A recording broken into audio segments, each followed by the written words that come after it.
Module 8, Conflict Resolution and Dispute Processes. Hello and welcome back. In the previous module, we explored communication between parents and how communication protocols can help two households coordinate around the life of a child. In this module, we will examine another structural component that sometimes appears in parenting plans, conflict resolution. Even when parenting schedules are clear, decision-making authority is defined, and communication expectations are outlined, disagreements can still occur. Children grow, schedules change, unexpected situations arise. For that reason, some parenting plans explore structured approaches for how disagreements may be addressed when they occur. One helpful way to think about conflict resolution is through a simple idea, a ladder instead of a cliff. If the only options available are resolve the issue immediately or go to court, parents often find themselves standing at the edge of that cliff. When emotions are already high, that jump can happen quickly. However, a tiered process creates something different. It creates steps. Based on Danny's military background, he would describe this tiered approach as progressive escalation. Problems are addressed at the lowest level possible before moving to the next level. Within a parenting plan, this can create predictability for how disagreements are handled. The first level is usually direct communication. When an issue arises, parents may first attempt to discuss the matter directly with each other. In many situations, respectful communication and a willingness to problem solve can resolve smaller issues without outside involvement.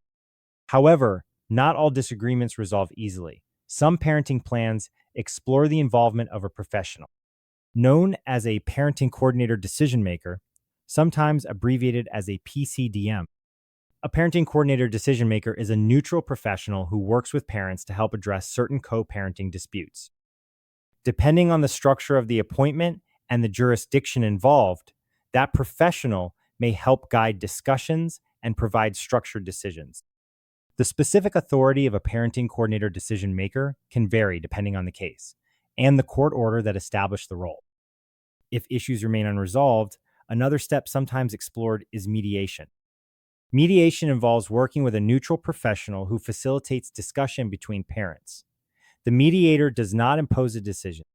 Instead, the mediator helps guide the conversation so parents can explore possible solutions and attempt to reach agreement. If those efforts still do not resolve the disagreement, the final step may involve seeking guidance from the court. Courts serve an important role when disputes cannot be resolved through other methods. A tiered structure like this can sometimes reduce unnecessary escalation because it encourages parents to attempt resolution at earlier stages before turning to litigation. It also creates a system of checks and balances. Each level provides an opportunity to address the issue before moving to the next level. At the same time, structured processes can also account for situations where one parent refuses to participate or repeatedly avoids the process.